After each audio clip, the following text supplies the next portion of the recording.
Certo, vamos desempacotar isso.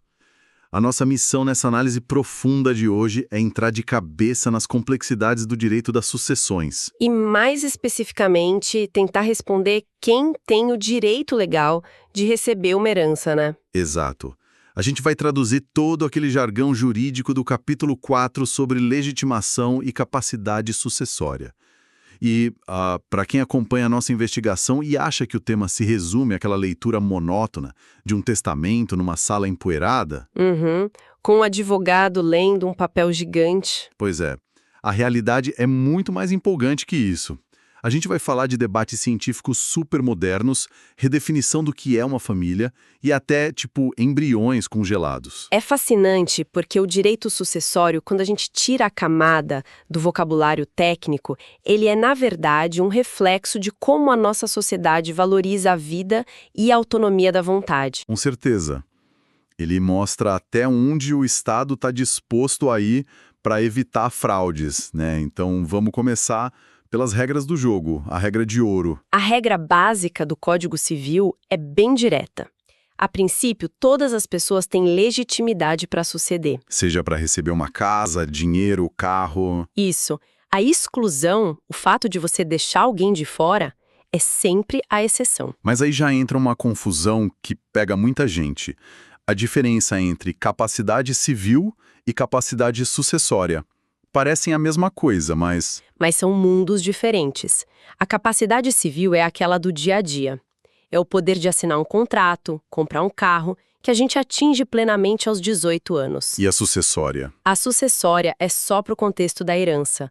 É tão específica que a gente divide em ativa, que é o seu poder de fazer um testamento, e a passiva. Que é a legitimação para receber a bolada. É muito louco pensar nisso, porque um bebê que acabou de nascer não pode comprar uma padaria. Ele não tem capacidade civil nenhuma, Nenhuma. mas ele tem capacidade sucessória passiva para herdar essa mesma padaria no minuto em que ele nasce. Exatamente. O que nos leva para o tempo. O tempo é o fator crucial aqui, o relógio da sucessão. O momento exato. O que é fascinante aqui é que a lei que vale e a capacidade do herdeiro de receber, elas são travadas no exato segundo da abertura da sucessão. Que no vocabulário jurídico significa a morte do autor da herança não é quando o testamento foi escrito, nem quando a família vai no fórum. Não, é no último suspiro. O cenário congela ali. Então, para a pessoa herdar, existem 4 pressupostos básicos. O autor da herança precisa falecer, claro. O herdeiro precisa estar vivo nesse exato instante. Tem que ser humano ou pessoa jurídica. E o 4 é que precisa ter um fundamento jurídico, tipo a lei ou um testamento. E é aí, no pressuposto de ter que estar vivo, que as coisas começam a sair do papel e esbarrar na ciência. Aqui é que a coisa fica realmente interessante. Vamos falar de viajantes do tempo e biologia. O nascituro, o bebê que ainda está na barriga. A lei protege os direitos dele desde a concepção. O Estado cria uma reserva, guarda aquela parte da herança, mas tem uma condição essencial. Nascer com vida. Exato. O bebê precisa respirar fora do útero. Se ele nascer com vida, a herança é dele. Mas, infelizmente, se nascer morto, o direito se desfaz. Como se nunca tivesse existido. A parte dele nem chega a passar para os pais, né? Ela volta direto para os outros herdeiros. Volta para o bolo principal e é dividida. Mas e quando a pessoa nem foi concebida ainda? Porque a lei permite o conceito de concepturo, a tal da prole eventual. O salto no tempo. O inciso 1º do artigo 1799 permite deixar bens para os futuros filhos de alguém que você indicar. Mesmo que a pessoa indicada seja solteira e não tenha filhos, tipo aquele exemplo clássico do material, o João morre e deixa os bens dele para os futuros filhos do grande amigo dele, o Pedro. Mas o Pedro nem namora. É um limbo gigantesco. O dinheiro não pode ir para o Pedro, porque é para os filhos dele. Então, a lei determina que os bens fiquem sob o cuidado de um curador. Alguém para administrar a fazenda do João, pagar os impostos? Mas não dá para ficar esperando para sempre, né? Não dá. E esse é o limite legal. O curador administra por no máximo 2 anos. O relógio começa a contar a partir da morte do testador. Se o Pedro tiver um filho nesse período, A criança herda. Mas se passar os 2 anos cravados e nada, Aí o destino provisório é cancelado. Os bens retornam para os herdeiros legítimos originais do João. eu imagino a tensão da família original torcendo contra a vida amorosa do Pedro por 24 meses. Deve ser um cenário de filme. Com certeza. Mas aí a gente chega no dilema moderno. A criopreservação. Embriões congelados. O Código de 1916 nem sonhava com fertilização in vitro. Nem de longe. E isso gera um debate acalorado até hoje. Temos duas visões fortes, a da Maria Helena Diniz e a do J.M. Carvalho Santos. E o que a ala da Maria Helena Diniz defende? Ela, apoiada no artigo 1597 do Código Civil, que protege embriões excedentários de descarte, diz que o embrião fecundado já é um ser humano concebido com direitos. Ou seja, já herda direto do tanque de nitrogênio líquido. Essa é a interpretação dessa corrente. Mas espera aí. Se conectarmos isso com um panorama maior, como ficam as contas da família? Se a herança for congelada para sempre, esperando alguém implantar esse embrião, a esposa e os outros filhos vivos não acessam o dinheiro? É exatamente por esse caos prático que o Carvalho Santos defende a outra corrente. Ele pondera que um embrião congelado não sobrevive fora do útero.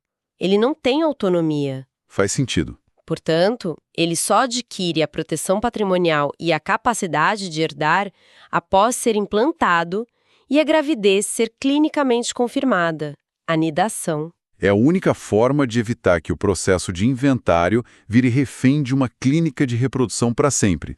A lei precisa de um encerramento. Sim, a segurança jurídica exige isso. Os vivos precisam seguir com a vida, pagar contas. A implantação joga a regra de volta para a situação do nascituro, que a gente já domina. Perfeito. Agora, saindo um pouco do microscópio e indo para os laços humanos. A redefinição de família. A adoção todo mundo sabe que garante direitos idênticos ao filho biológico. Sem nenhuma distinção.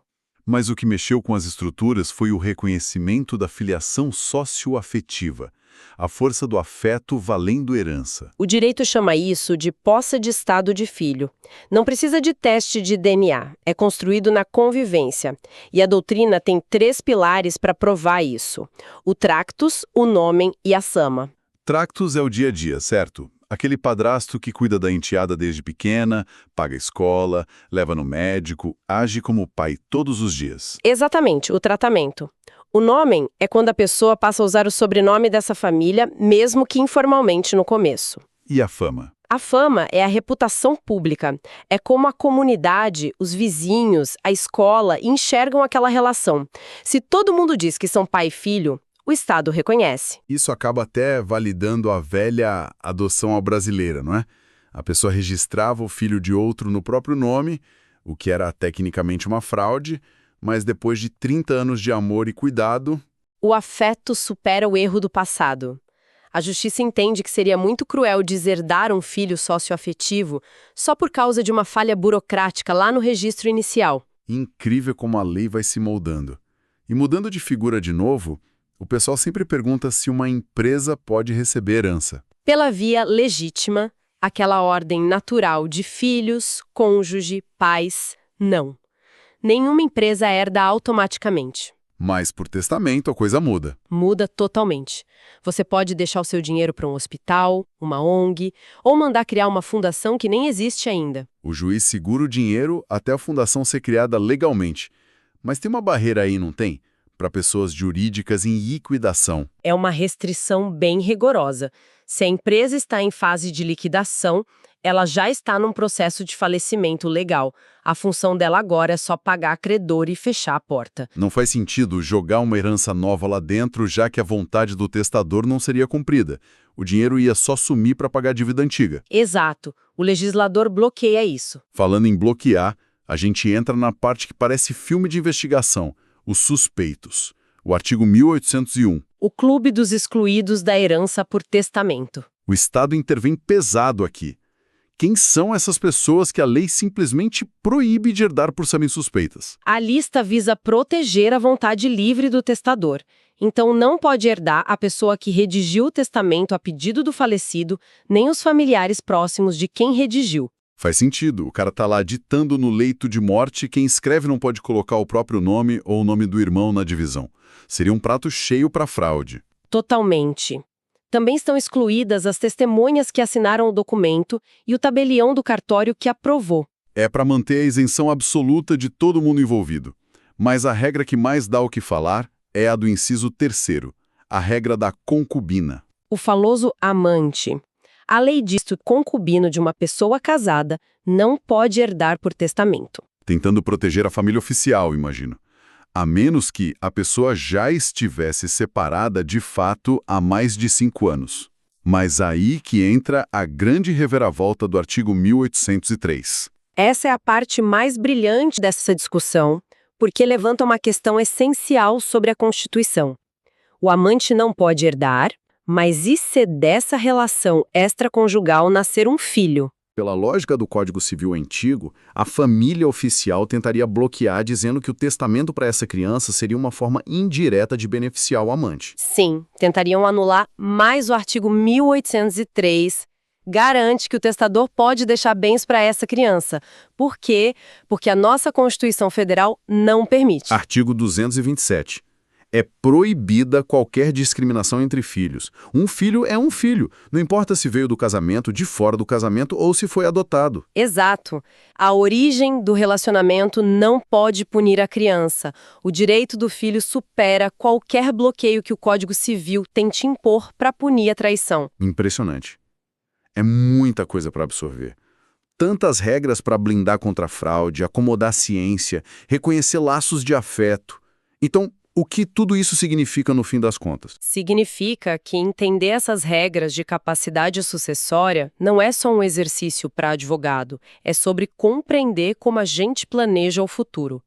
A lei está o tempo todo tentando equilibrar a proteção de quem está vulnerável com os avanços muito rápidos da sociedade e da medicina. A ciência corre e a lei vai atrás tropeçando.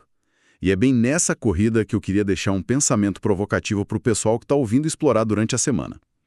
A gente debateu os embriões congelados e vimos que hoje a solução mais razoável exige a implantação no útero materno. Mas e se a ciência for além? Além de que forma? E se criarmos úteros artificiais totalmente viáveis fora do corpo humano, eliminando para sempre a necessidade da mãe biológica para a gestação? Se um bilionário amanhã decidir deixar toda a fortuna dele para uma centena de embriões incubados num laboratório décadas após a morte dele, como o direito das sucessões vai lidar com isso? Quem herda o mundo quando a nossa biologia não for mais o limite das leis? Fica aí a reflexão. Muito obrigado para quem acompanhou mais essa análise e até a próxima.